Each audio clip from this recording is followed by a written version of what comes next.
Hello and welcome to Politics War Room with James Carville, and I'm Al Hunt, and we thank you for joining us.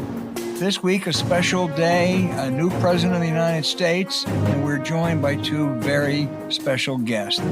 One of the most distinguished government officials of all times, Leon Panetta, who was in the White House, at the Pentagon, at the CIA, and Congress, and then Walter Dellinger, the Duke Law School professor emeritus and legal mastermind. They'll talk about Joe Biden and the New Start, and they'll talk about what faces Donald Trump.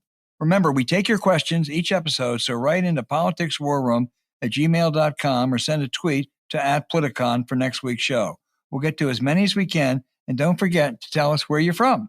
This episode is sponsored by FUNDRISE, BLINKIST, and Super Lucky. Please check out the links to our sponsors in the show notes, and we thank you for supporting our sponsors. It really helps make this podcast happen. Please tell your friends about us. Remind them to subscribe on Apple Podcasts, Spotify, Stitcher, or wherever you get your podcast.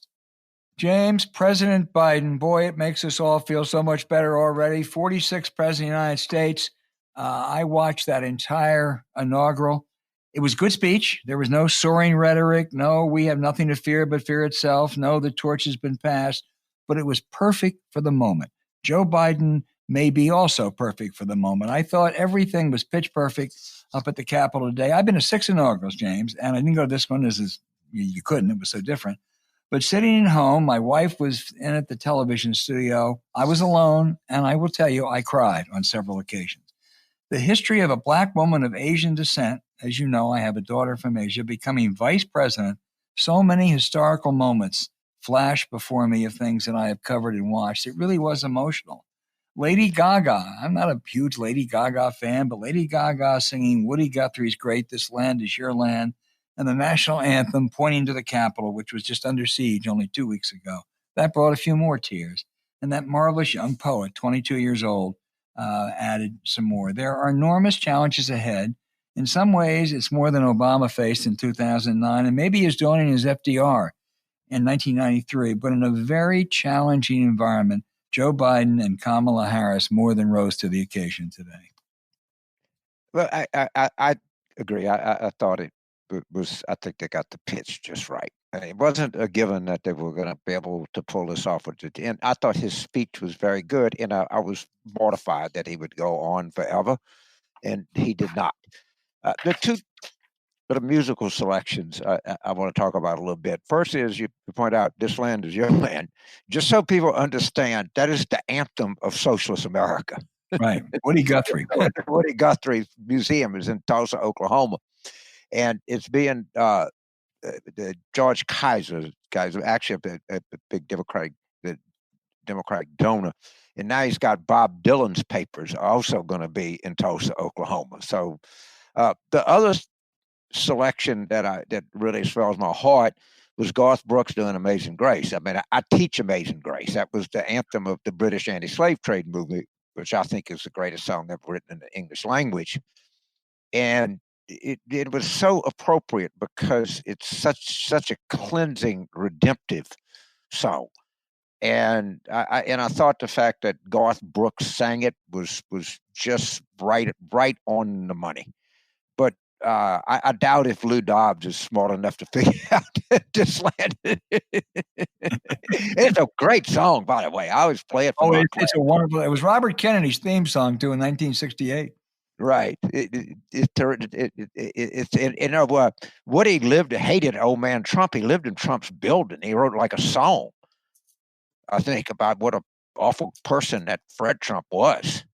There's a real interesting history from Woody and Fred Trump and a lot of that kind of stuff. It's a fascinating. But I thought those two songs really had to somebody who teaches emotion.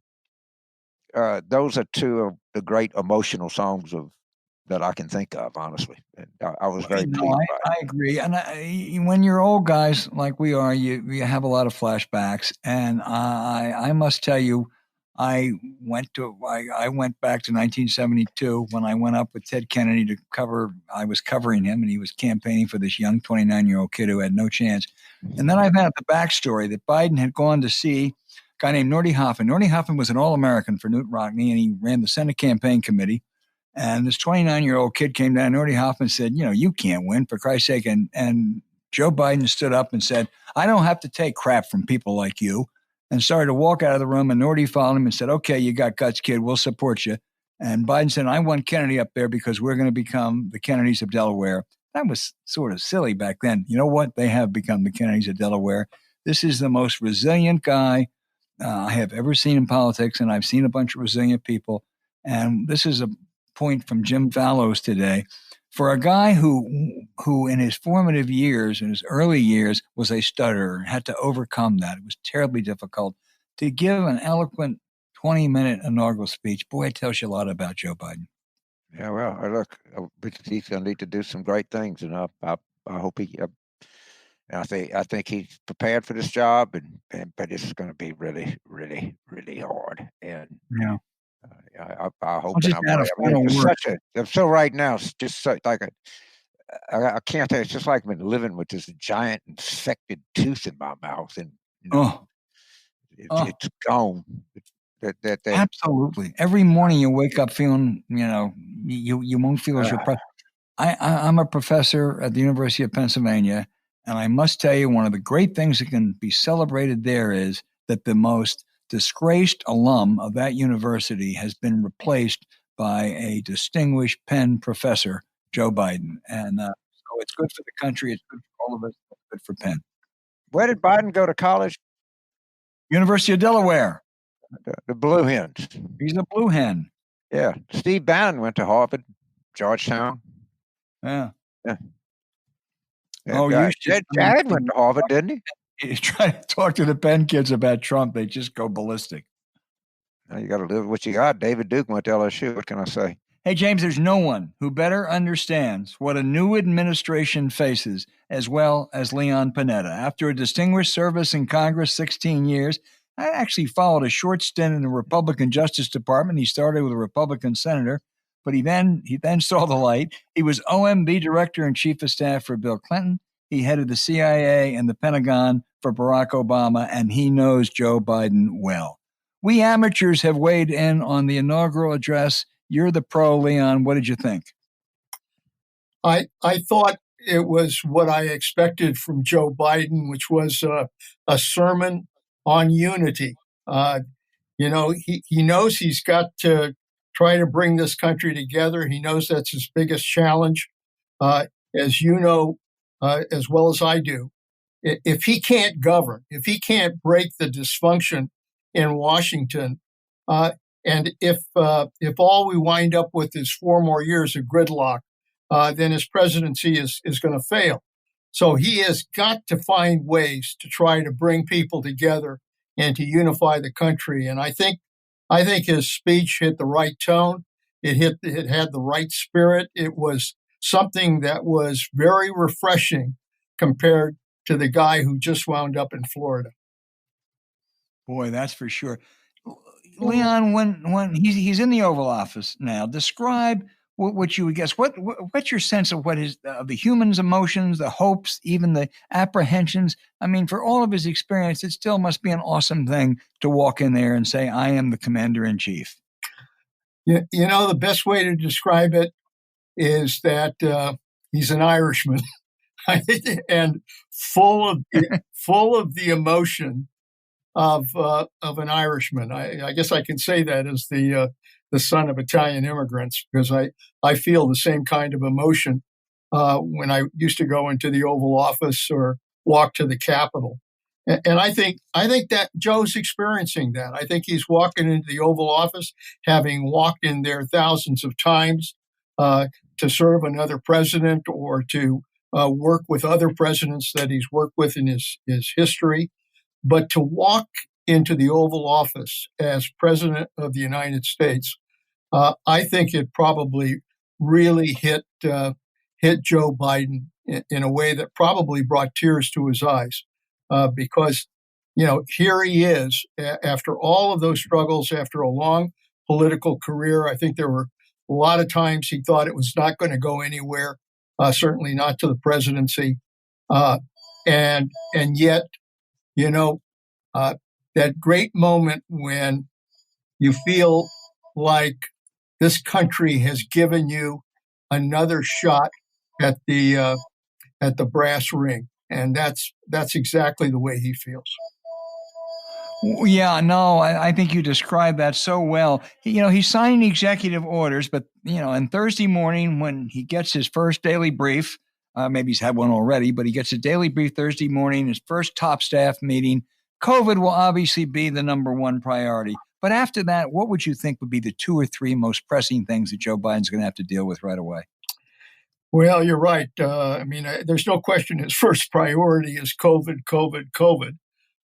And he's got to deal with this aid package because in many ways, the aid package will tell us a lot about the economic issues he's got to confront as well, because we are in a recession. We've got high unemployment, a lot of businesses that have shut down. His ability to be able to deliver a package that not only provides the aid necessary, but that somehow generates the kind of economic comeback that I think our country is capable of, particularly if we can deal with COVID. I think that's going to be his biggest struggles in these first few months. Now, are there other things? My sense is that if he's going to be successful, he's got to go after issues that can build that bipartisan coalition that he's going to need in order to govern. I think the COVID aid package gives him an opportunity to develop a bipartisan coalition. I think if he did infrastructure and was able to provide some jobs for urban and rural America, I think you can get bipartisanship on that. I think it's tougher to do on immigration. I know he submitted an immigration bill, but we all know the difficulties that we've seen with immigration. But there too, if he's willing to compromise and willing to deal, he might very well be able to do something there as well.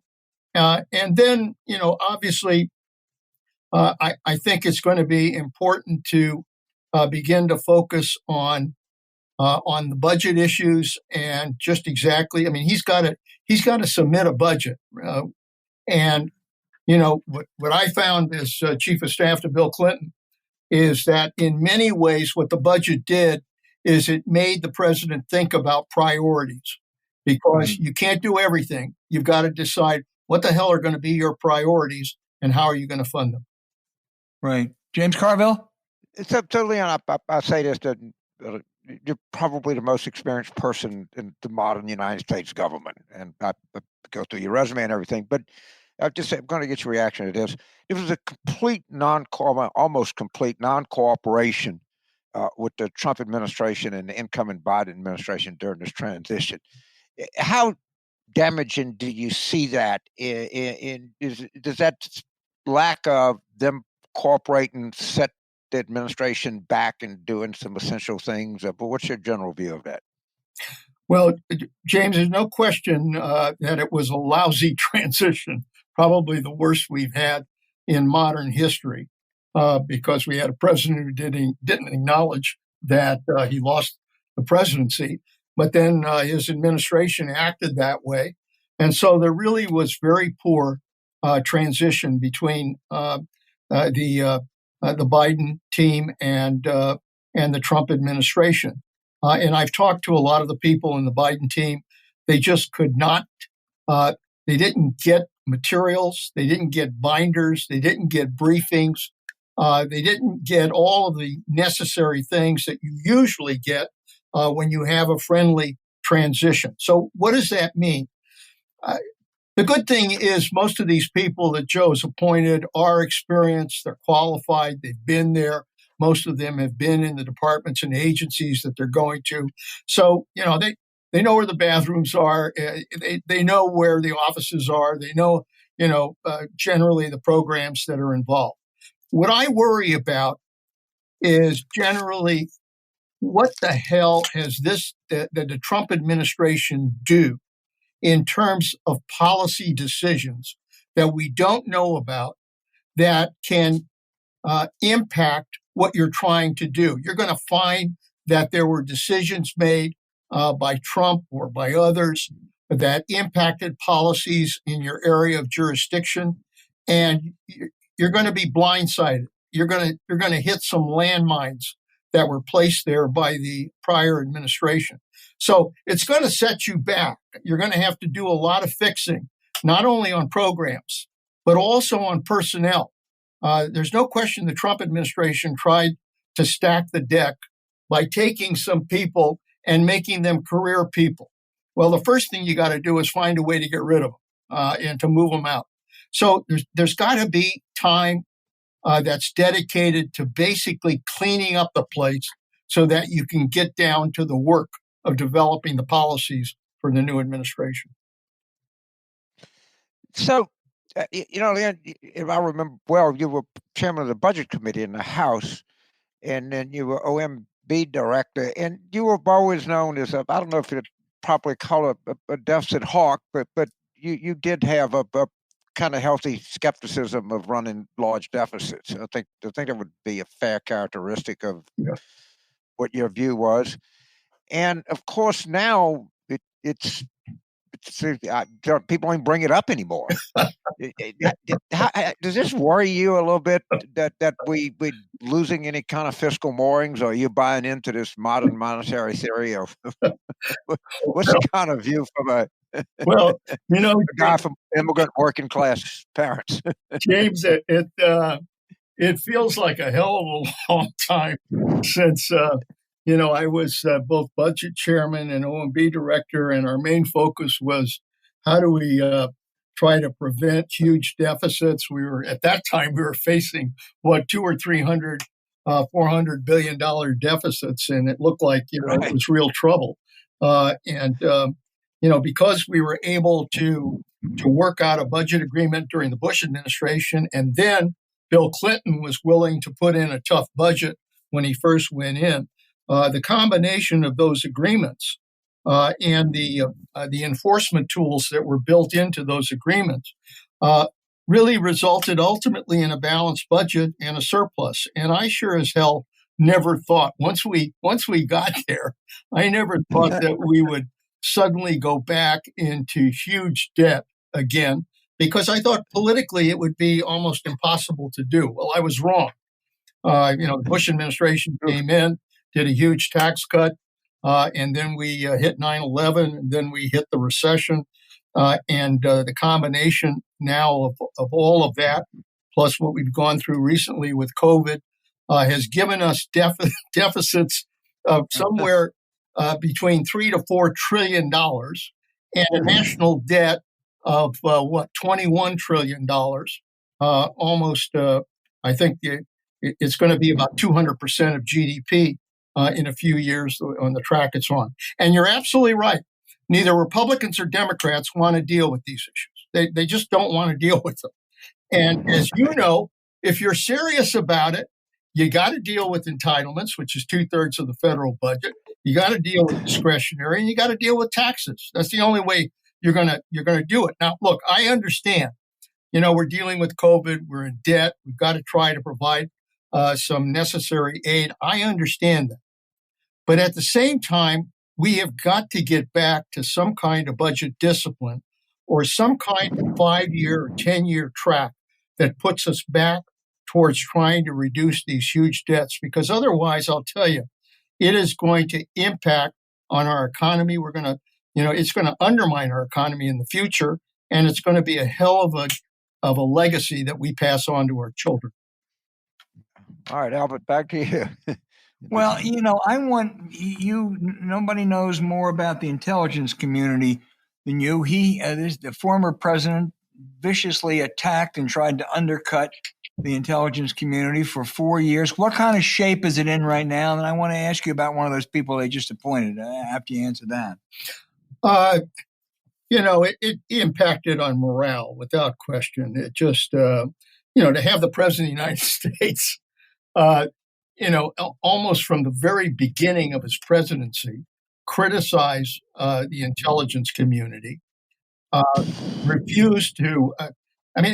This is a guy who didn't even want to read the PDB, for God's sakes, which is the Presidential Daily Brief, which, by the way, only tells you what the hell the threats are against the country.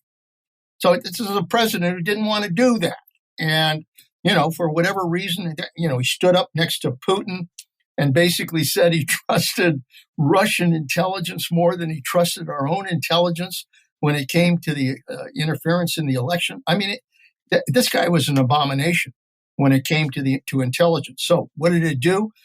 Impacted on morale, impacted on the quality of product, because I'm sure they hesitated to include stuff that the president would get angry about. And then Trump actually took steps to try to, plant political people in intelligence, because most of the intelligence people are professional. They're not Democrats or Republicans. They're just trying to tell truth to power.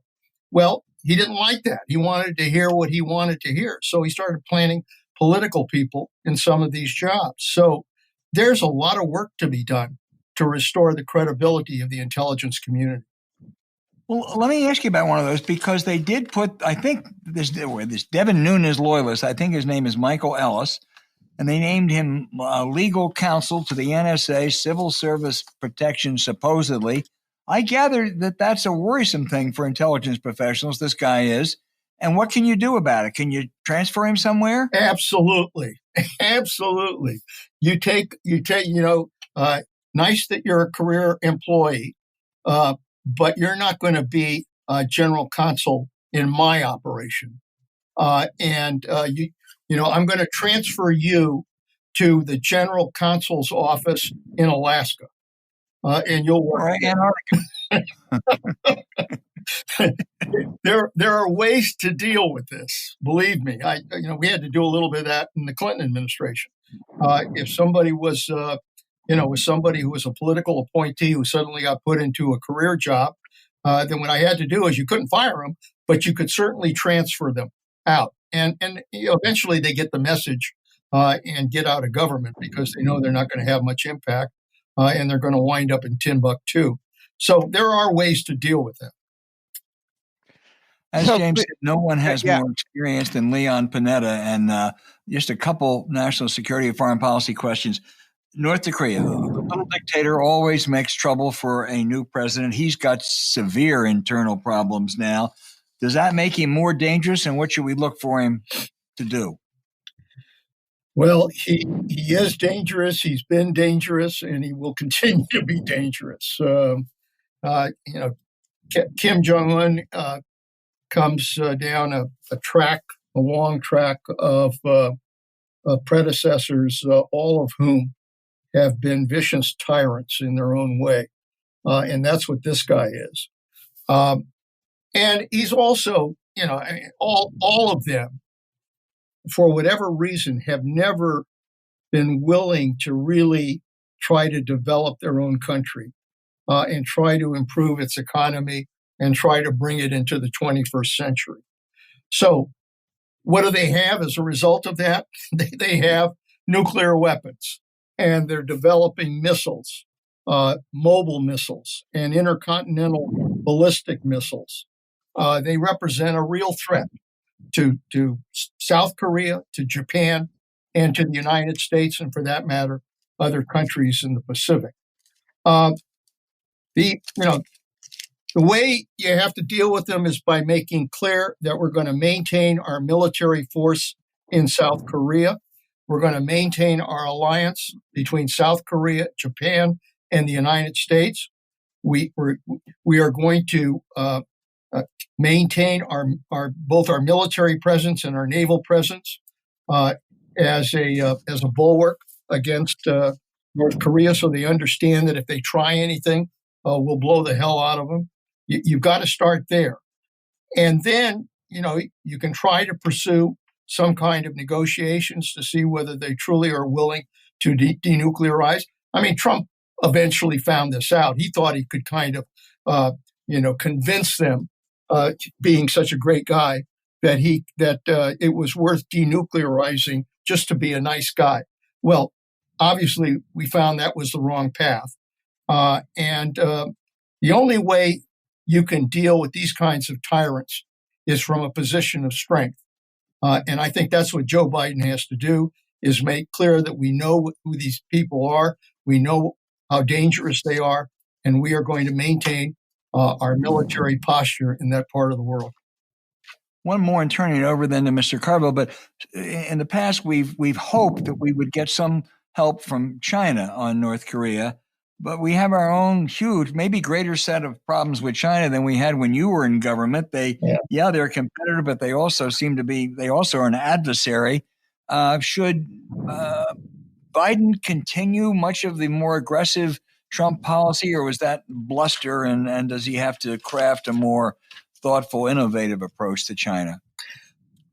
Well, I mean, China is a sophisticated adversary that cannot be underestimated. And the best way I found when I was Secretary of Defense and also, for that matter, Director of the CIA, was to work with them in areas where we had agreement. When we were dealing with threats that were common threats, work with them, but also make very clear that there were lines that we were not going to allow them to cross. In other words, negotiate from a position of strength, not a position of weakness. I think Trump's failing is that it was clear that the United States was operating from a position of weakness because of the president we had, who didn't understand really how to deal with them, didn't want to deal with them. So we immediately went into a trade war, and we paid a hell of a price for that. In the meantime, we pulled out of the treaty that we were negotiating with other Asian countries. And China has taken advantage of that vacuum. They are a country that immediately moved their diplomats, moved their money, moved their capabilities into other countries, and have tried to develop a large amount of influence around the world. And they have. The only way the United States can deal with China is, first of all, to make clear that we're not going to accept what they're doing in the South China Sea. We're not going to accept their ability to interfere with freedom of the seas. We are not going to accept their human rights violations in Hong Kong or Taiwan or any place else with the Uyghurs. That there are lines that we are not going to let them cross.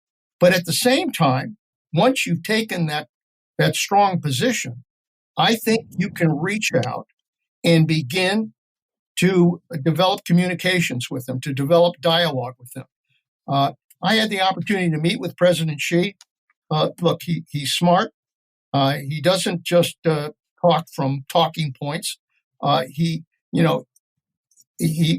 immediately criticized what we were doing in trying to build up our Navy presence in the Pacific.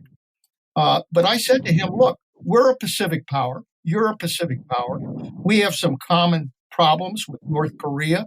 We have common problems dealing with issues of trade and freedom of the seas. We ought to be working together. And, to his credit, he said something like, if we could work together, we could develop peace and prosperity in the Pacific. And I know those are words, but at the same time, I think it reflected the fact that you could indeed develop communications with them, negotiate, and find ways to resolve differences that way. I think that's the best approach to China. James. So Secretary of Defense, and we have a new Defense Secretary that's been nominated. There's been some people that are uncomfortable with the fact that he was a career Army officer, was a 4-star general. Does that give you any pause? Do you think that's a good idea, bad idea? It doesn't matter at all that the Secretary of Defense is a former career military person? And could you talk a little bit about General Austin and some of the challenges that you think he's going to be faced with as he just presumably gets confirmed and becomes the Defense Secretary? Yeah, Secretary General Austin worked for me in a number of key positions. In particular, was head of our forces in Iraq, but also was CENTCOM commander, which is one of our very important combat commands that we have that covers the Middle East. He's very good. He's very experienced. He's very qualified. He's a very decent guy, and I think he'll be a great secretary. Now, do I believe in civilian control of the military? Damn rights. And I think we need civilian control. Can a general who's retired provide that kind of civilian control because he's a civilian now? I think he can if he respects civilian control. And I think Lloyd Austin does. After all, Washington, Eisenhower, Marshall, others who served in the military, hell, I served in the military. They can return to civilian duty and implement as a civilian the importance of communicating with the American people, communicating with the Congress, and also making sure that the military responds to civilian direction. They can do that. And I think Lloyd can do that as well. He's going to face some tough challenges. We've got a very dangerous world that we're dealing with between Russia, China, North Korea, Iran, dealing with problems in the Middle East with Syria, dealing with ISIS and terrorism, dealing with what I think is the battlefield of the future, which is the whole area of cyber attacks. So he's got a handful to be able to do that. And to be able to develop a capability, frankly, that we haven't done a very good job at, which is the ability to do hybrid war. The Russians are way ahead of us in their ability to do hybrid war. It's that combination of cyber, of placing individuals in a country that can undermine their capability. I mean, we saw what Russia is trying to do to our own country in undermining the United States. Hybrid capabilities are, I think, going to be the threat of the future combined with cyber. And we haven't done that good a job of really understanding how to do that. So we've got to develop our capabilities there.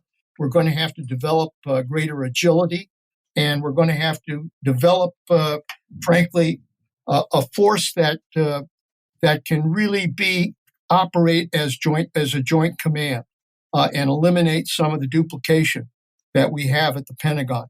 There are areas we can save money in, but at the same time, we have to commit to maintaining the strongest military force on the face of the world, because without that, we're not going to be able to negotiate.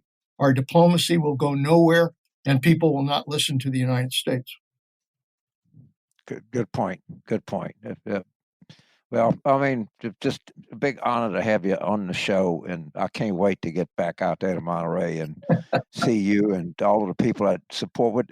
But Secretary Panetta has out there in that community is really something to see. I mean, the number of the high school kids, the civic education that Sylvia and Leon put on for that community, and the commitment to it it's a stunning thing to see, and I can't recommend it enough. And people of that part of California are just fortunate that they have you there. I mean that from the bottom of my heart. Well, thank you, James.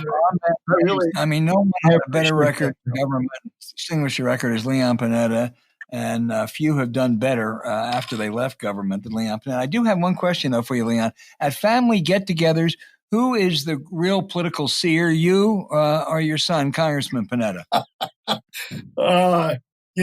Sylvia and I are really proud of Jimmy, who, as you said, ran for my old seat in the Congress successfully, and now has been there. This is his third term, and he's doing great. He gets it. James, as you understand, somebody who can relate to others, understand others, no matter whether they're Republicans or Democrats, That's the kind of person you want in the trenches up there on Capitol Hill. And that's the kind of guy he is. When we have dinners, we have debates about issues just like anybody else. But, the good thing is that I think we all understand the importance of public service and the need to give back to the country. And I just have to tell you, I'm proud of the time that I spent in Washington and gave back to the country. And now Sylvia and I can sit back and watch Jimmy have to carry that torch. And he's doing a good job. Well, if you ask anyone who's a Houseophile about who are the stars emerging up there, almost everyone I've ever talked to will list Jimmy Panetta. So there's great reason to be proud. Leon, we are so privileged to have had you today, this special day in America. I can't thank you enough and wish you well. And I hope next time we're with you, it'll be in Monterey. Listen, you got an open invitation to come here to Monterey. When we can all be healthy and can drink together. And enjoy each other's company. You guys are the best. I really enjoyed doing this, and my best to you and your families. Thank you very much. Thank you. All right. Take care. It's a great honor. Thank you. Great. Alec, there's this company that sponsored us that's intriguing. I think it's worth a look, called FUNDRISE. What these pension funds and these big investors do is they got the scoop on these real estate projects and that kind of stuff, where the normal person, your real estate investment is probably your house, all right? And they have these sort of people that know how to do this, and you can actually, get in on the deal now, like anything else. Any people that watch the show are sophisticated enough to know that nothing is a guarantee. But to people that are looking to diversify their portfolios that don't have the expertise, which very few of us does, to take a plunge into these real estate deals, it looks like this is something that's really worth a look by a lot of people that tune into this show. I know I'm going to look at it. I think you have a point, James.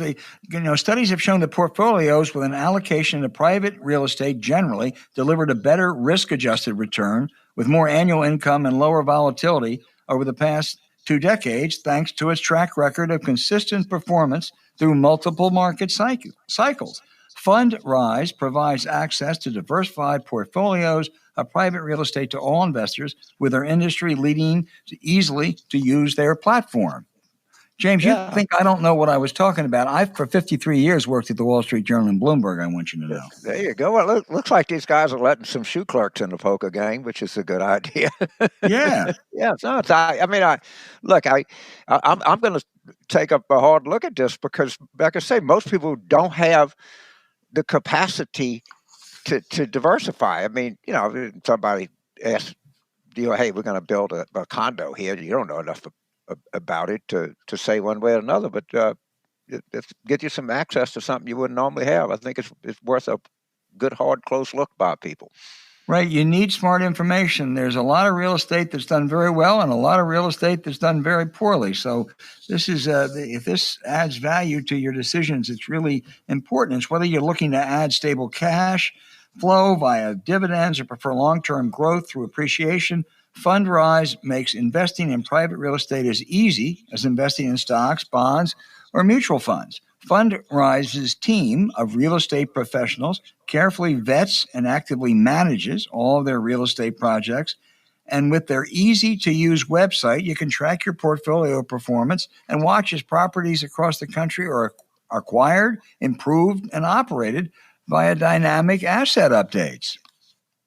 That sounds pretty good to me. It does. Yeah. You could follow it along for people like me, semi-retired. I can watch my investment. I can track it. Right. No, I agree with you. Look, see for yourself how 130,000 investors have built a better portfolio with private real estate. It takes just a few minutes to get started. Go to fundrise.com/war room today. That's FUNDRISE, FUNDRISE.com/war room. Remember, go to fundrise.com/war room or look for the link in our show notes.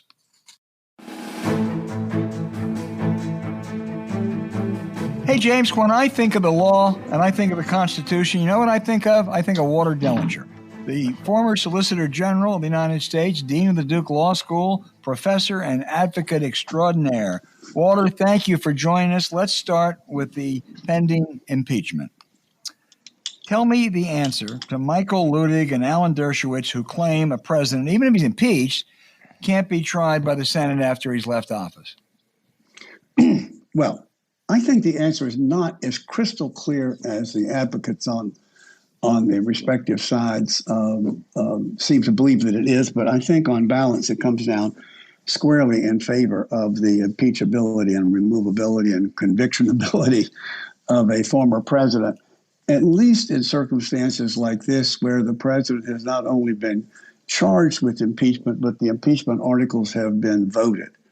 There is absolutely no good reason why that process can't be completed. Just because it refers to a president, vice president, or other civil officers of the United States may be impeached and convicted. You know, the Senate trial is something that you can finish. So I think the answer is clear. We've done it before in the past with judges, and it would make no sense to have a system where you could go all the way to halfway through the roll call on the Senate removal and have a president shout, "I quit."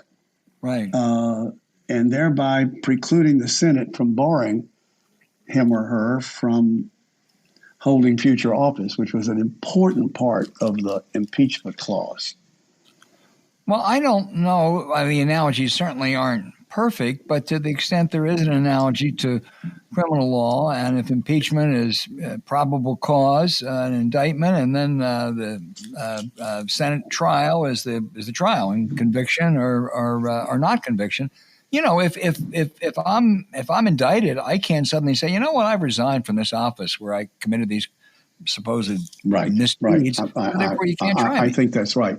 I think and the only question, which is not really relevant here, is whether you could begin the process with regard to a former president, vice president, or civil officer.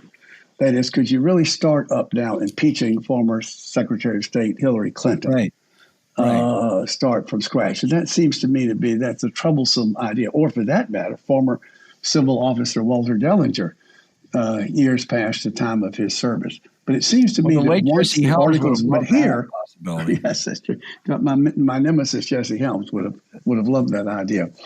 But here, where the impeachment process has proceeded to a vote in the House, and the articles are ready to be delivered to the Senate, there's just no good reason not to finish that process. Now, it does serve one unfortunate potential role in the forthcoming impeachment trial. It gives an excuse for some senators on the Republican side who wish not to cast their mark either way on either offending their base or offending the Constitution and the good civil order of the United States on the other hand, by saying, well, I can't pass judgment on Trump's actions because I agree with Senator Hawley and Judge Luttig that we lose all of our authority once he is no longer in office. How would you advise the House prosecutors, assuming that we do go ahead, and I think it's almost certain we're going to, how would you advise them to craft a case against Trump? Well, I think I would not place undue emphasis on the speech that Trump gave on the morning of January the 6th, except to treat that as a culmination. Mm-hmm. That is to say, one of the defense positions will be that there were indications that a plot was afoot and Proud Boys or similar organizations had already determined they were going to storm the Capitol before they even went to hear, before the then president spoke, and perhaps they were already assembled, some of them in the Capitol area. It's the big lie that I know that you and James have talked about often. What Trump did that is an impeachable offense is willfully and maliciously argue that the President of the United States incoming was a usurper and that tyranny was afoot in America, that he had been elected president. He, Donald Trump, had been elected president, and a usurper had taken over. And if you believe your president and commander-in-chief who says that, what else would a patriot do?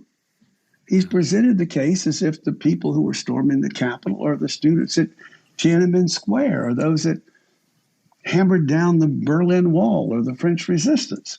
So it's all on, falsely shouting fire in a crowded theater is what essentially the president did. He falsely claimed tyranny, and people responded. Some of them driven by misinformed patriotism. Others, I think, criminally negligent in believing what they wanted to believe, that their hero was still president. But I think you look at the whole course of conduct. I mean, I think I would go back to 2016 when the front page of the New York Times says that candidate Trump refused to say whether he would abide by the outcome of the election. Yeah. I laughed at that because he had no power. He wasn't the incumbent president, commander-in-chief of the world's greatest thermonuclear arsenal, but now he was this time. I think exactly. James Carville? I think our friends in the media, while they were greatly helpful to those of us who were preparing to litigate these issues by correctly treating almost all of them as frivolous legal claims on Trump's part, I think couldn't get their minds around the fact that something was going on other than his being a bad sport and a sore loser. That was the sort of undercurrent of much of the coverage. And in fact, particularly in retrospect, and I think for those of us who were in charge of having to try to defend in the legal system, he now seems to have been dead set on staying in the office, if it were humanly possible, and using every device that he could muster to do so. He wasn't being a bad sport and refusing to acknowledge Biden's victory or to issue, I think, in many cases, frivolous attacks on state certification. But that was just the beginning. Right. Was just James Carville. I would look for evidence. We know that Rudolph Giuliani, intending to call new Senator Tommy Tuberville, in fact, called someone else and recorded his saying that we need another day, delay things for another day. That is, I think there was every intention from November 3rd forward that when January 6th came, if that's where they were going to try to disrupt the proceedings. Yeah, I'm determined to get James Carville in. James, are you still with us? Sorry. Yeah, I'm still here. So, Come Dean, on. If I understand it, to convict, it's 2/3 of the senators voting. So if Cruz and Hawley and them want to say, I'm not going to vote, I'm not going to be part of this, that actually doesn't help Trump very much. Is that a correct reading of what the law is with that? Correct. Okay. So, however, they could vote no and saying, but I'm not defending Trump. If they said, if they try to abstain, that doesn't help Trump at all. All right. So I'm coming to the next question, and that is, what's the remedy? Does somebody could they enjoin them and go to the courts that you can't proceed on this, or do you have to wait until there is only if there's a conviction, then you go to the courts and get them to overturn the conviction? Where's the remedy? I've always, how do you get from here to there? Well, the first remedy for Trump on his, I think, failed claim, erroneous claim that the Senate has no authority over him. Right. His first remedy is to appeal to the senators to vote no on conviction on the grounds that he is not eligible for conviction. That's number one. Okay. Number two, it's but suppose they ignore that. You get 60. You get led by the minority leader McConnell. You get 17 or more Republican senators, and they vote to convict him, and by simple majority specify that the penalty shall be a ban on his future holding office of trust or profit in the United States. Now,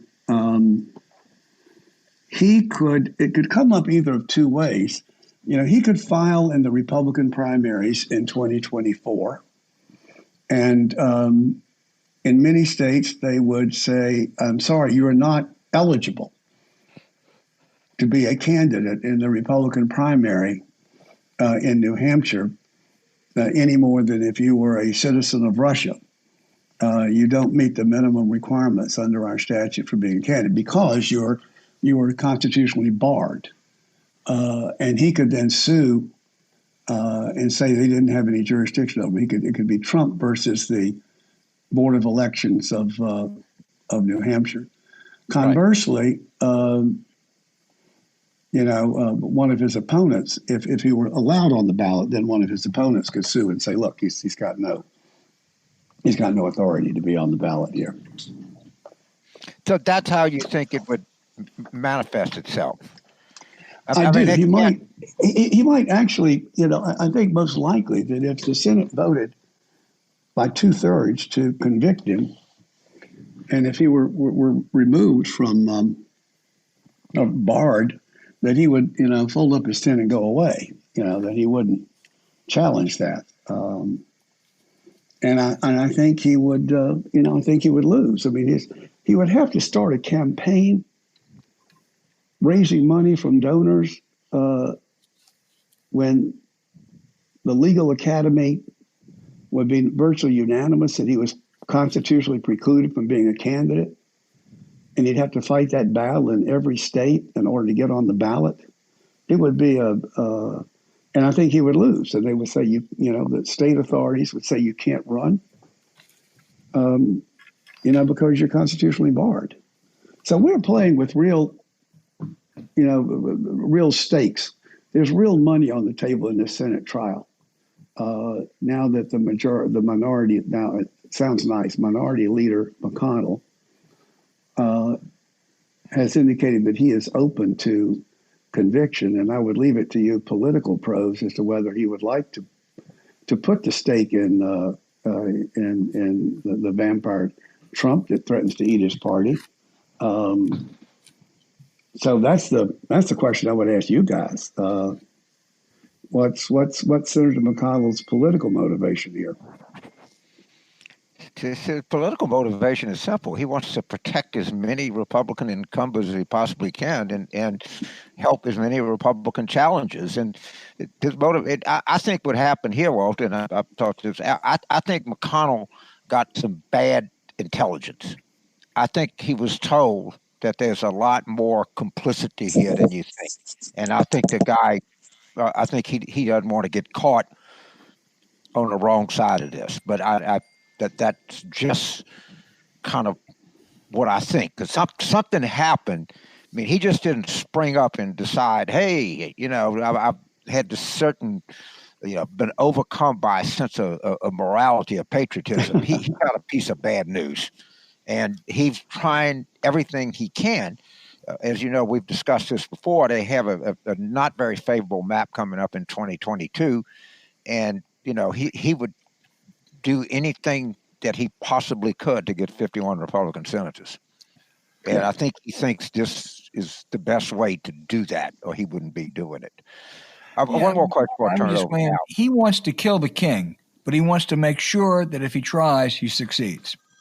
Right. Yes, and he's counting right now. He's right. counting. He's a good vote. He's a pretty good vote counter, I'm told. Yes, and he's also, the fact that he has come out like this, gives that floor speech. He leaked to the New York Times. There's something, there's something going on here. I'm not sure what, but there's something really big happening, and I think that he knows that there's information coming out that where a lot of, Trump and a lot of other people were demonstratively complicit in all of this. That's what I think. We'll see. Yeah, think about how much more information we may have on the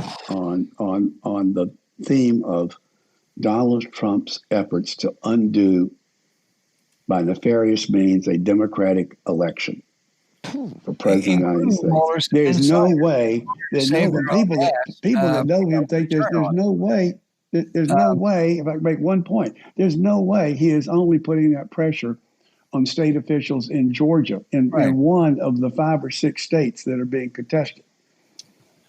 Yeah, he wouldn't be president even if he had succeeded in Georgia. So that's right. No, that's not. Let's turn to the go ahead. investigations after whatever the Senate decides on impeachment. He's under investigation by the Manhattan DA. There now, I think, is far more pressure, likelihood, logic, rationale, whatever have you, for some kind of federal investigation on subverting the election, particularly if he's not convicted. James, I think, Georgia officials are looking at it. I mean, talk through what's the priority there. For me, Al, want me to start on that? I think impeachment.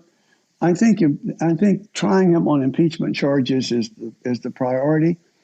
I think it should not be rushed. I know that. But I'm saying after the impeachment trial. After impeachment, well, let me say, A, I have been counseled with the Manhattan DA's office, so I'm limited in what I can say about that. B, I had screened myself off from any of the grand jury material.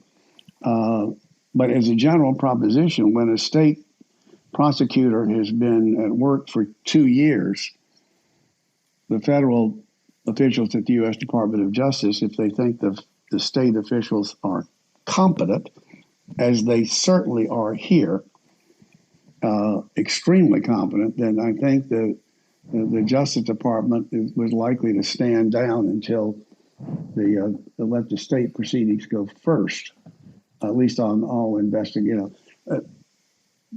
Let me the Manhattan DA has publicly stated to the Supreme Court that this in the Senate, I think there's a pretty compelling case for that. If he's not convicted in the Senate of really serious charges, as awful as whatever they have in Manhattan, it is basically a tax fraud, accounting fraud case. And awful things happen. He should be in an orange jumpsuit. But it's not as bad as his federal offense. So do the feds really stand down if he's not convicted by the Senate? Well, you could proceed on 2 tracks. Mm-hmm. The one place where federal and state prosecutors would be stumbling over each other would be on investigations of the same set of financial crimes. There's nothing in anything that any state prosecutors are looking at that would implicate an effort to overthrow a legitimate presidential election and even being willing to run the incitement of mobs to do so. So I do think that could proceed as a federal investigation. That's a question that's going to be for the good judgment of the Attorney General. So, Walter, I'm going to turn this over to James, but just one quick final question, which is pardons. He issued a whole bunch of pardons again. A lot of really sleazy people, including Steve Bannon. He didn't pardon himself or his kids or Rudy Giuliani, because someone must have been listening to Walter Dellinger, who makes the point it's awful hard to pardon someone when they haven't been charged with anything. So he didn't violate that, I don't think. But boy, there were really some awful pardons, and you were particularly taken by something I think he did. Did he do something more, Manafort? Well, there's a very good piece up on just security by Andrew Weissman, who was with the Mueller investigation, who calls our attention to the actual documents of pardon. And the one for Flynn was exceedingly broad. Everything sort of within the jurisdiction of the Mueller investigation he was pardoned for. The one for Mueller, the one for Manafort, was exceedingly narrow. It only applies to the exact matters for which he was convicted. There were other matters and they list them by docket number. There were other matters where there was a hung jury. There were other matters that were not indicted or prosecuted, where he's still open. And I haven't yet had a chance to look at the Bannon pardon, but they're very tricky to write when you're not pardoning someone for a very specific conviction. And the investigation into Bannon into Manafort, for example, was broader than the matters on which he was convicted, but he was only pardoned for the narrow conviction. So, first of all, none of these people have any protections against state criminal prosecution. And if you're talking about fraud, that's covered by state law. And if you're talking about bank fraud, it's covered by state law. And if you're talking about income tax fraud, it usually is reflected in state income taxes as well. So I'm not sure how much these folks around Trump, like Bannon and Manafort, how much they have to rely upon with these pardons. James? So, Walter, you were saying the Manhattan DA publicly said something in court. What is the Manhattan DA? Because obviously he's your client. But what did he publicly say? So the only thing I would refer to is what is in the public record. Right. And in the Supreme Court argument about, first of all, whether a sitting president was immune from having his record subpoenaed by a state criminal grand jury, which the Manhattan DA won. Actually unanimously at 7-2. It was a very narrow concurrence, but it was an overwhelming victory. And then the Manhattan DA had to show in the Court of Appeals that the subpoena was not issued in bad faith and overly broad. And he said in his filing in the Court of Appeals and in the papers filed in the Supreme Court that the investigation involves multiple individuals, multiple organizations, and multiple years of various financial crimes. So that's been put out there in public, and that is the extent to which, of my knowledge, is what is in the public domain. Right. So let's go. Let's talk specifically before we go about Mr. Bannon, who was pardoned, and he was involved, as I appreciate, in a scheme that raised money under false, misleading pretenses. I gotta believe, without knowing off the top of my head, probably all 50 states have some law against soliciting money under false pretenses. It just makes sense. Right. If they were going to do state law, I would suggest that the DA in East Baton Rouge, Louisiana, Hinds County, Mississippi, actually bring the charge, because I think that Bannon would do particularly poorly at Angola or Parchman. I don't think he would do very well in those two prisons. And so if you had wide discretion on where to bring state charges, I would go somewhere in the South to bring these charges, because I'm sure that it's not a very appealing set of activities to have issued fraudulent requests for funds that were not used to build a wall that didn't exist, and then to be pardoned by the president who had told you that Mexico was going to pay for it in the first place. Right. That's the kind of people who were defrauded. We're not Wall Street people. No. They were people that were gullible enough to think that Bannon was going to raise enough private funds to build a 3,000-mile wall. Right. I would do forum shopping. I think that's what you high-end lawyers call it. Yeah, and I think they probably sent this request into most every state. Yeah, I wouldn't be surprised. And I'm sure there's some people in Louisiana that sent money in. But before I let you go, I want to clear something up. It's obvious, but there's nothing wrong with prosecutors colluding, is there, sir? The Merrick Garland calls the Manhattan DA or the New York Attorney General or the Southern District. I mean, that's done every day. You do this, and we'll do that. That's nothing. That's not unethical. There's nothing. Just want to be clear that our listeners understand that. That's not a backdoor deal. It comes up regularly because so many offenses have overlapping state criminal and federal criminal aspects to them that they don't want to be stumbling over each other. You don't want to be interviewing witnesses in a way that would trip up the investigation of other witnesses. So you have to work out some method of proceeding. Right. Good. Well, thank you. I just wanted to be very clear on that. Always Well, let me just one final question, wrapping up the pardon issue. Would you change? Would you want to adopt the constitutional amendment to change the pardon power? Probably not, because I think the change we need to make is to not ever elect somebody like Donald Trump again. Yeah, I'd vote for that. I think we shouldn't shape the president's clemency prerogative, because on the 45th try at electing a president, we came up with such an utterly bad apple. And it would be hard to know how to do those limitations. It has been valuable. I mean, it has been. He was not the first president to abuse it. Someone asked me, "What about when I was criticizing one of Trump's pardons?" Someone said to me, who was interviewing me, said, "What about Clinton's pardon of financier fugitive Mark Rich?" I said it was indefensible, and it was the worst thing that Clinton did in 8 years in the White House. That can't be the standard that we we use. It was thoroughly investigated by the Bush administration, just so we know, right? Right, and they found there was nothing criminal about it.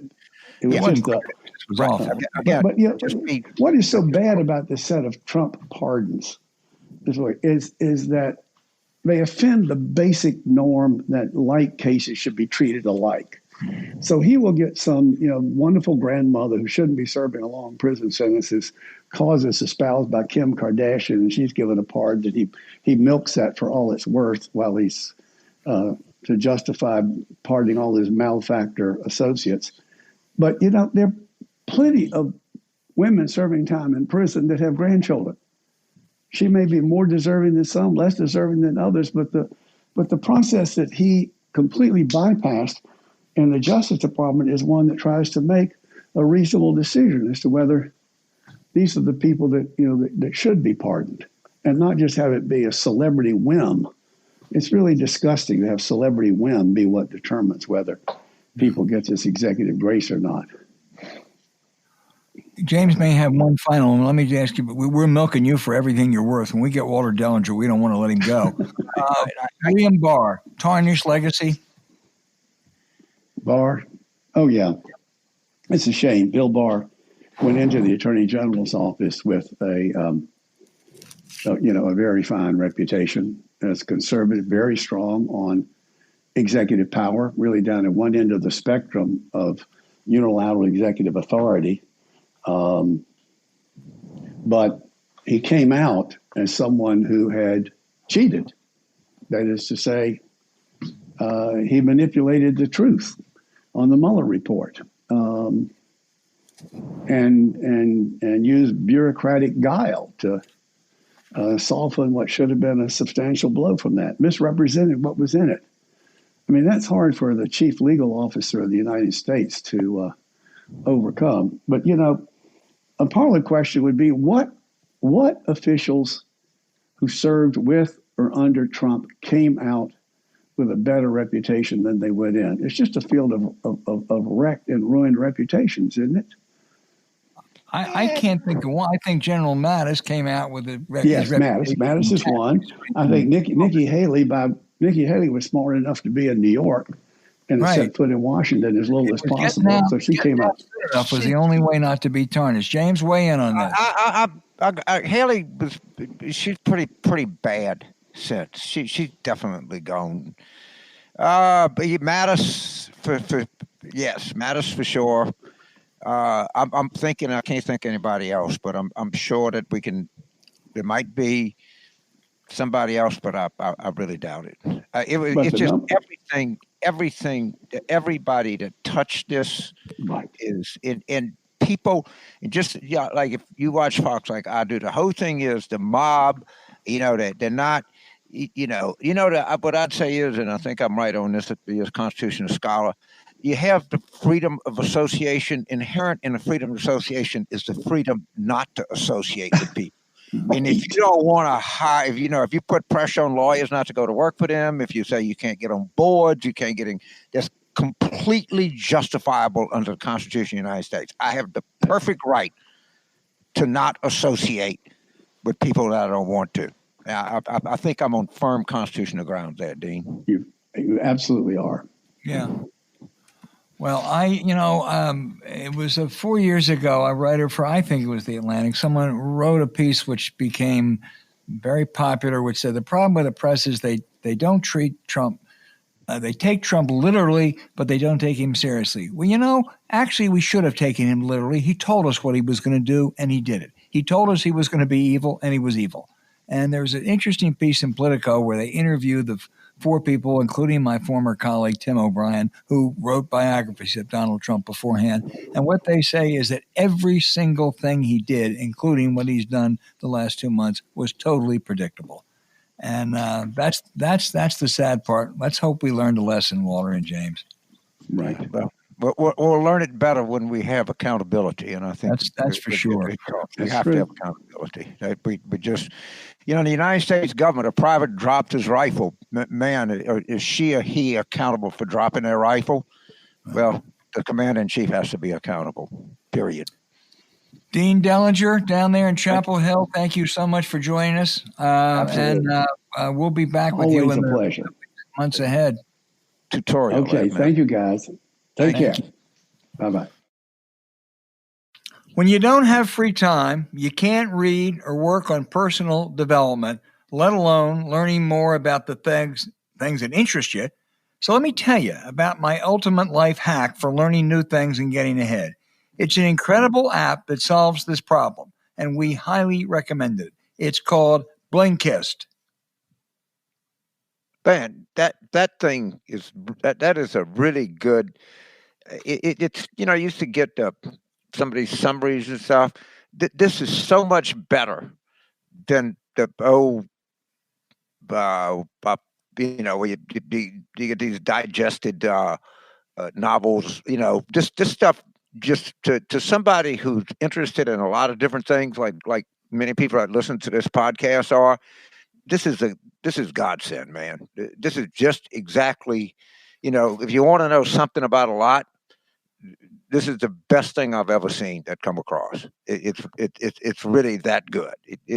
You're not going to get. It's not like you're going to be a scholar. You're going to sort of PhD in one narrow field. But most people, like myself and like you and other people, have broad array of interests and are trying to keep learning more and more. And there's just nothing better than BLINKIST that appeals to people that have a similar view that we do, that want to have a broad-based knowledge. It's made, you're right. For busy and successful people, that's the people who listen to our podcast.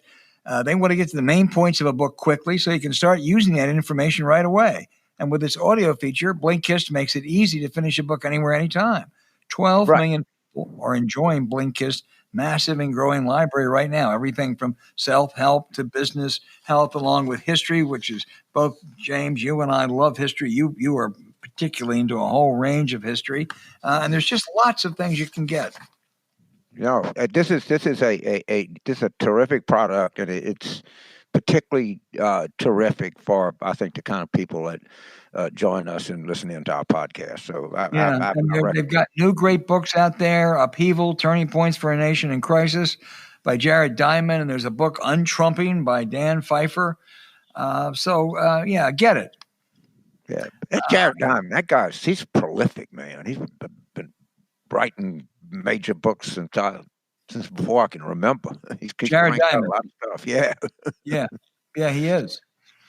Well, try BLINKIST out using our free voucher and share your personal experiences with your listeners.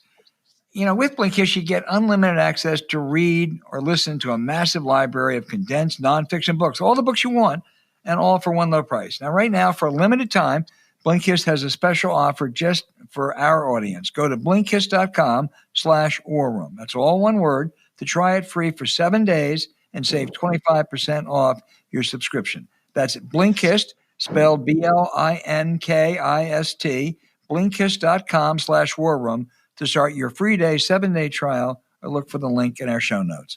Also, you'll save 25% off, but only when you sign up at BLINKIST.com/warroom, and we thank them for sponsoring this podcast. For curious minds, serving curious minds. All right, James, we're turning to one of our favorite segments, our listeners who write such good questions. They come in from all over the globe. Let's start with Michael in Victoria, Australia, and we'll combine it with a question from Evan in British Columbia. And they want to know, will a secondary effort to impeach Trump influence the race in 2024, and otherwise is he the presumed Republican nominee? Well, first of all, Al, I'm glad to have the sun never sets on the former British Empire, so we got all parts of the empire being represented here. That's kind of hard to say right now. I mean, there's a lot that's kind of obviously going to happen between 9 and 2024, and I think a vote to convict in the Senate is something that has to be done, because I think it's important that if you're in the United States Senate that you render your verdict on this, but for one way or the other. So I hope they bring it up, and I hope they bring this to a vote, and we'll see where it goes. But Trump's talking about forming a patriot party and all kinds of crazy things. So you know, as Yogi Berra said, predictions are very hard to make, especially about the future. Yeah. Well, Kayvon in Falls Church, Virginia, really on point. Ask if the right-wing militant QAnon folks are going to disappear. Is there any path forward? You know, can you bring some sense? Are they going to stay radicalized? And are they going to continue to operate in a parallel reality? Yes, they will. And they won't be, perhaps, they're certainly not 45% of the populace, but they are a good chunk of the populace. And as our guest a few weeks ago, Kathleen Ballou, said, Trump could incite them. Trump could get them ginned up, but he can't call them off. And they go well beyond Trump. These are people with deep-seated problems. There's a paranoia that America has passed them by. Many of them are racist. They are prone to violence. And I think it's going to be a huge challenge for law enforcement for the foreseeable future. Yeah, but I also think that like everything else, they're going to infiltrate them. And they'll never know. They'll never trust each other again because they know that they're being observed. They know they're being infiltrated. And I think my guess is this will have a chilling effect on them. Will they go away? No, but they're going to have to kind of regroup, because I think they thought this thing on January the 6th was a great recruitment tool for them. I think they're going to find out that they're going to be under unbelievable scrutiny from law enforcement. Well, that'll be the test. We'll see if they're able to do anything in the next couple months, and if it is not turned out to be a great recruitment, but in fact a great intelligence tool. I think that's the central issue. But it's certainly something that we're very fortunate that nothing happened at the inaugural. Let's just hope you're right about looking ahead. This is a question from Matthew. And James, it's a good question, but Matthew, you got to tell us where you're from. That's part of what we love about these questions. Absolutely. And James, he wants to ask you, after watching Stacey Abrams in Georgia, he wants to find an organization that will have a consistent presence in a state like North Carolina or Texas. He's 32, and he wants to keep this going. What are you going to tell him? Oh, first of all, I think he's precisely right. And I think what Stacey Abrams has done in Georgia is she had a vision. She got to take a hat off to her. The most significant non-presidential election of my lifetime were these two elections in Georgia. I don't think there's much dispute about that. And she saw that voter registration and participation is the way. And that's what Frederick Douglass was about with Lincoln. That's what the March to Selma was about, voting rights. Right. So you're right. And, I think in North Carolina, one of the things they can do is keep working to try to expand the franchise as much as you possibly can. Same is true in Texas.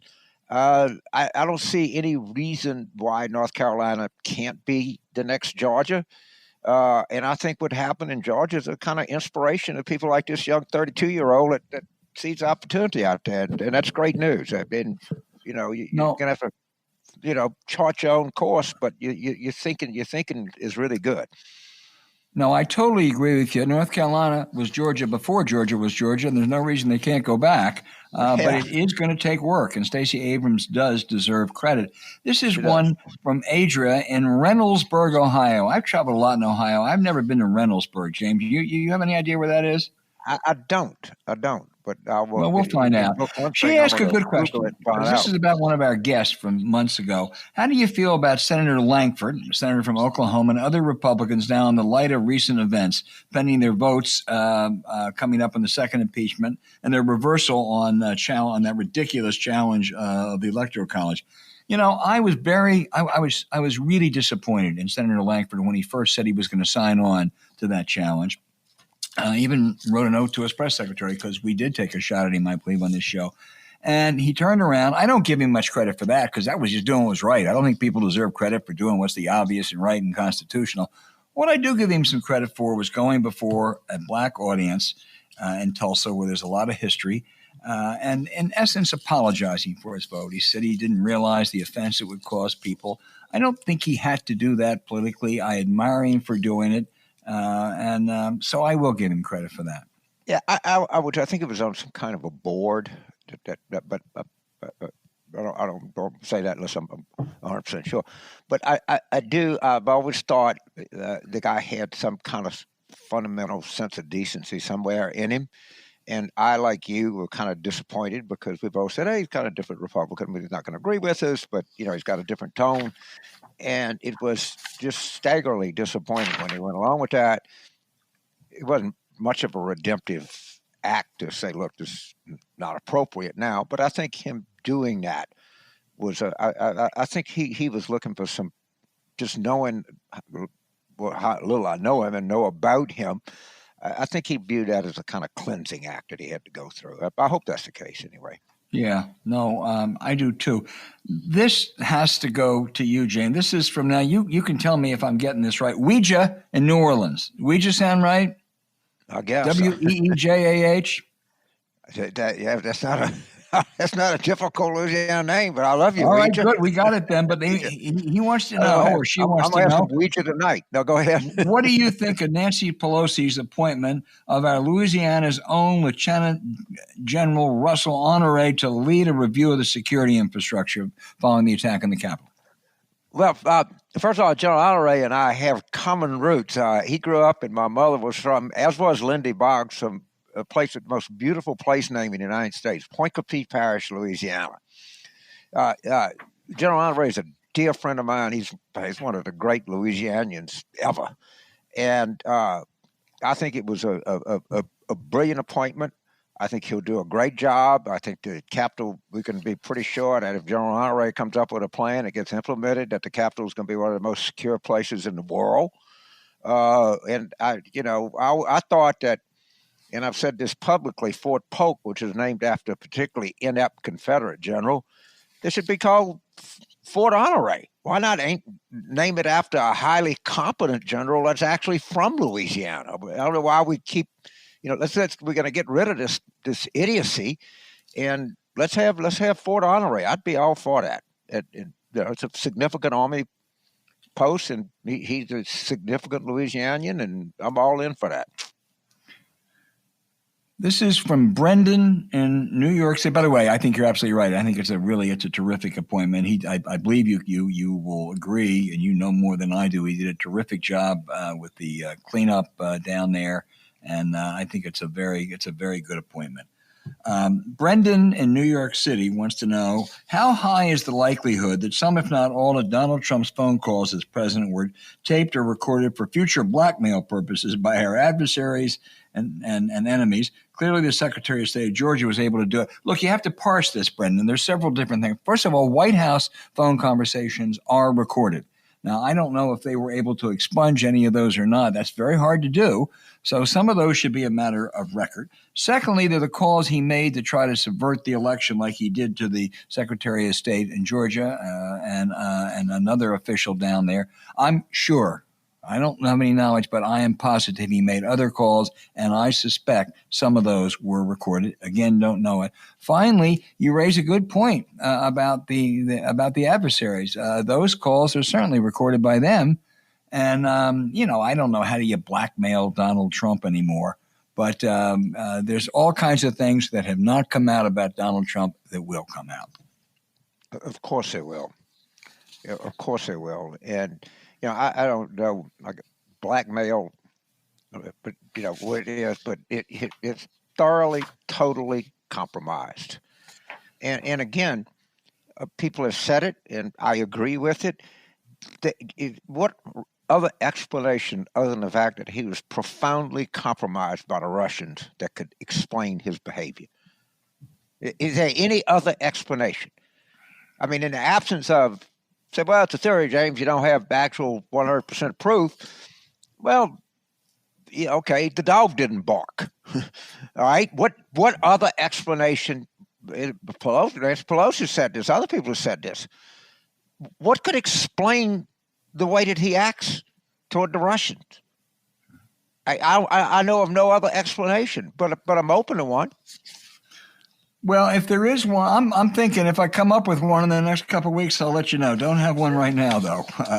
Let's go to Evan. Somebody does send us a letter and say, well, James, and you guys are so terrific out there about corresponding. That's it's almost a test. Anybody who has alternative explanations for Trump and Russia, please send them to us, okay? We'll read them on the air. Absolutely. We're open to be challenged here. Right.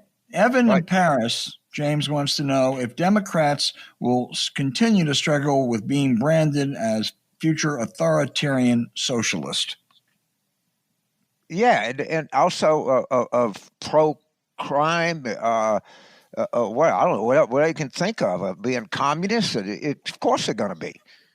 The water's wet. I mean, you cannot radical leftists, AOC, pro-crime. It's all now. All you got to do is do what I do. Spend a little bit of your time watching like Lou Dobbs and Fox Prime Time or Newsmax, which is becoming my new favorite. Or I listen to a lot of Patriot Channel 125 on Sirius. Man, these people are all world stupid. I mean, you just say like, God damn, you just stand back and sometimes you just got to look at the stupidity and you're just in awe. Like, oh my God. Well, at your behest, James, I watched Lou Dobbs for an hour a couple days ago. It was a painful experience. He trots out all the old familiar discredited figures, John Solomon, the reporter who was fired for his phony stories, and he was getting from Devin Nunes, and the guy who was the final Whitewater prosecutor, Robert Ray. It really is. It's another universe, and it's they're mad, they're upset, they're trying to find villains, but it's what it is. Final question we have is Mike in Albuquerque, New Mexico, who wants to know, we kind of turn this around. Can Democrats explain fractures in the Republican electorate in the future?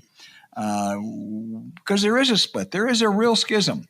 And you can see it particularly in the House, but you see it some in the Senate too, and you see it in states. In Arizona, James, they are reading the late John McCain, his wife, Cindy, Jeff Flake, and the governor, the Republican governor, are reading them out of the party. We don't want a party that has John McCain and Jeff Flake and Doug Ducey in it. Now, John McCain only was the most successful Republican politician in the history of the state. Since he died, they've lost everything. They've contested Senate races and governorship. But that is a huge element in a number of states. And of course, I think if Democrats are smart, they can parlay that.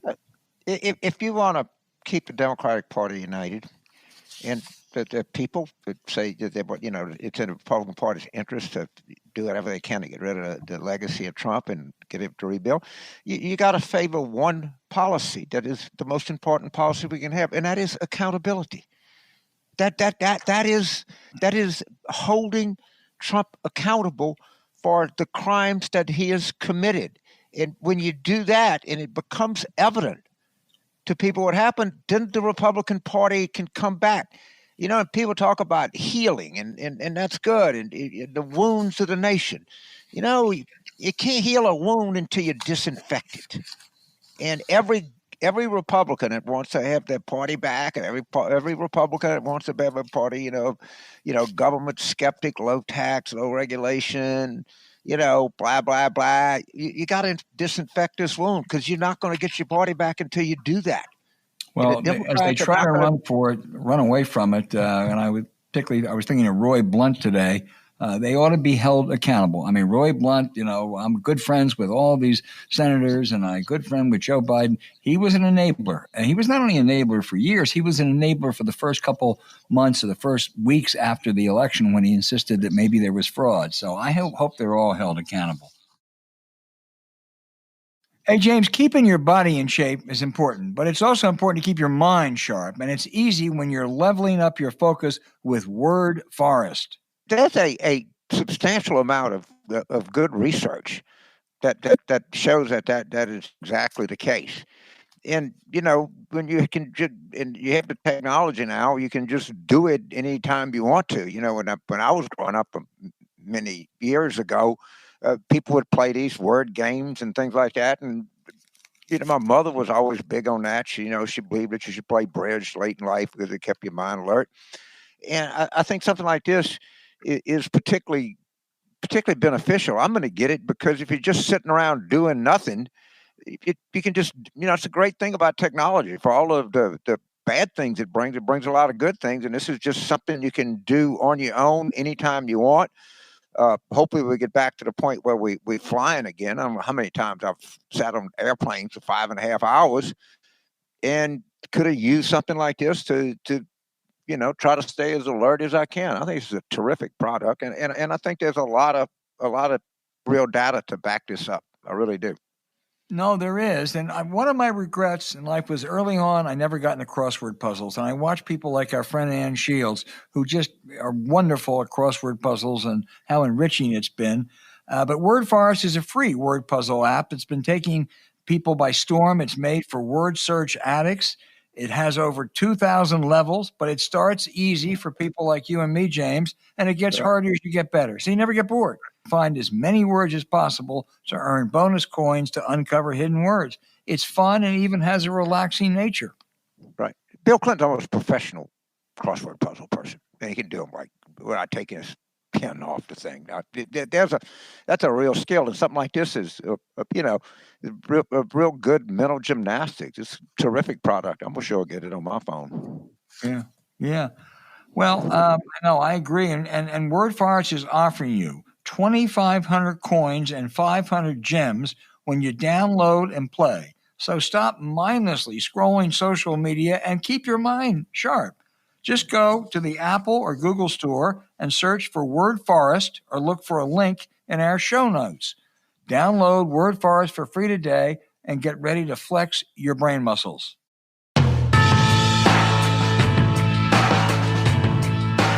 Let's do our outrage of the week, which is hard. It's hard. I mean, Trump was a gift that may not stop giving for a while, but it's really hard. So there's so much to be outraged about. Let me go first. That in these dreadful final days of the worst president, I'm going to target one that didn't get as much attention if there weren't all these other things, and that was the resignation letter of HHS Secretary Alex Azar. And here's what he said. He said that Trump's actions and rhetoric about the January 6th mob violence, he didn't like it, and it had tarnished the administration's historic legacies. First of all, the actions and rhetoric weren't just a guy with some bad words. They were trying to subvert an American election, lying to the public, and inciting a mob that attacked the United States Capitol to prevent the ratification of Joe Biden's victory. It took Azar 10 days to reach that rather tepid conclusion. As for the achievement, he took credit for saving thousands. He said maybe even millions of lives affected by the pandemic. Alex, what? We're on a first-name basis just for this. More than 400,000 Americans have lost their lives. At least half of those could have been avoided if Trump and Azar had been honest, forthright, and bold and provided leadership last February. He took credit, questionably, for Operation Warp Speed's development of the vaccine. What he was responsible for, James, was the rollout of the vaccine. He promised 20 million Americans would be vaccinated by the end of December. Only 10 million were. He promised states would begin getting vaccines previously held in reserve for second shots. There weren't any. At time of great crisis, Azar, like his boss, failed. That's the legacy. Well, for my outrage, I'm going to go back a little over 96 years, but I got to tell you why I'm doing this, and I'll listen. I was not a fan at all of the 2016 coverage of the New York Times. They were manipulated by Steve Bannon and Peter Schweizer on the Clinton cash thing. They use stolen emails. They print the Russians stole. They were totally, all obsessed with the stupid email story and talking about national security being compromised and all that idiocy. So I like the coverage better in 2020, but you should always be skeptical of the New York Times. I want to read an article from the New York Times from 1924, Berlin, December 20th of 1924. Adolf Hitler, the once demigod of the reactionary extremists, was released on parole from imprisonment at Fortress Landenberg, Bavaria, today, and immediately left in an auto for Munich. He looked a much sadder and wiser man today than last spring when he, with Ludendorff and other radical extremists, appeared before a Munich court charged with conspiracy to overthrow the government. His behavior during imprisonment convinced the authorities that, like his political organization known as the Volksheer, was no longer to be feared. It is believed that he will retire to private life and return to Austria, the country of his birth. All right? That was in the New York Times. And everybody that listens to this show, it's a great newspaper. Maggie Haberman, they've done some good stuff. Everybody should be highly skeptical of credentialism and authority, when people are a great authority on everything. They blew the coverage in 2016. They blew the coverage in 1924. They had a good 2020. I hope they're good going forward. But I'll always have an element of distrust. Yeah. You and I will never agree on that. Certainly what they wrote in 1924 was outrageous. They also were very sympathetic to the communist revolution when it took over Russia, and they made mistakes. They're a great newspaper that has a heck of a batting average by and large. Hey, thanks for listening to Politics War Room with James Carville, and I'm Al Hunt. Don't forget to send your questions for us by email to politicswarroom@gmail.com or tweet them for next week's show at Politicon. Also, remember to check out the links to our sponsors in the show notes. We deeply thank you for supporting them. It's what makes this podcast possible. To keep up with us every week, subscribe to Politics War Room on Apple Podcasts, Spotify, Stitcher, or wherever you listen. Please rate the show with a 5-star review. We'll be back next week with another show, the second of the Biden administration, as we continue our war room planning for 2021.